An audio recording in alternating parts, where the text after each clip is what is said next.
पिछले 2 साल से जितना भी गोल्ड है वो चाइना और रशिया ने परचेज़ किया है। इस तरह की स्टोरीज़ जो थी हम पिछले तकरीबन 2 सालों से सुन रहे थे जब गोल्ड और सिल्वर की प्राइसेस ऊपर जा रही थी। रिसेंटली एक रिपोर्ट इशू की है वर्ल्ड गोल्ड काउंसिल ने। उसके मुताबिक पिछले साल में 2025 के अंदर जो टोटल गोल्ड परचेज़ किया गया है कंट्रीज़ ने और उनके सेंट्रल बैंक्स ने, वो टोटल तकरीबन 863 टन्स है जो गोल्ड बाय हुआ है। याद रखिएगा ये जो परचेजिंग है ये उससे पिछले साल यानी कि 2024 से तकरीबन 350 टन कम है।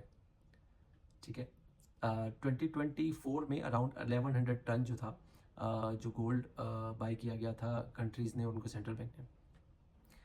इसके अलावा एक बहुत ही इंपॉर्टेंट और भी चीज़ है जो कि आप सुन के थोड़े से परेशान होंगे कि इसी दौरान 2025 के अंदर तकरीबन 1300 से 1400 टन गोल्ड जो है वो सेल हुआ है in the form of biscuits and coins, जो कि मेरे और आप जैसे लोगों ने परचेज़ किया है for the sake of investment. और ये जो इन्वेस्टमेंट थी ये पिछले 12 साल की सबसे हाईएस्ट इन्वेस्टमेंट थी जो कि बिस्किट्स और कॉइन्स की फॉर्म में जो है लोगों ने परचेज़ की है। इसके अलावा तकरीबन 800 साढ़े 800 टन जो है वो गोल्ड ईटीएफ्स ने और म्यूचुअल फंड्स ने बाई किया है।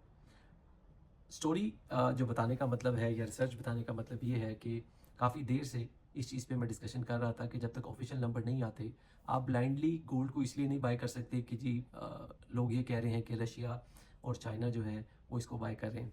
अब हम बात करते हैं कि रशिया और चाइना ने इस दौरान 2025 में कितना गोल्ड बाय किया। आप ये शायद सुन के हैरान होंगे कि इस दौरान रशिया ने 6 टन गोल्ड सेल किया है, जबकि चाइना ने तकरीबन 27 टन जो है वो एडिशनल गोल्ड बाय किया है 2025 के अंदर। तो मैं बताना ये चाह रहा हूँ कि जब भी मार्केट्स में किसी भी चीज़ की, चाहे वो कमोडिटीज़ हों, बाज़ दफ़ा शेयर्स के पीछे कुछ स्टोरीज चलाई जाती हैं, तो उसका मतलब ये नहीं होता आप भाग कर उसको परचेज़ करना शुरू कर लें। मकसद ये होता है कि आप पहले थोड़ा सा रुकें, एनालिसिस करें कि एक चीज़ जो है वो क्यों ऊपर जा रही है और फिर एक इन्फॉर्म्ड डिसीजन लें किसी भी इन्वेस्टमेंट के अंदर।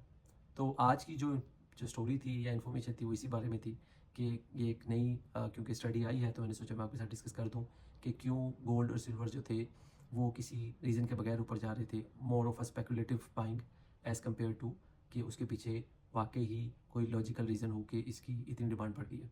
Thank you very much. कोई क्वेश्चन या सजेशन हो तो लाजमी बताइएगा। Thank you.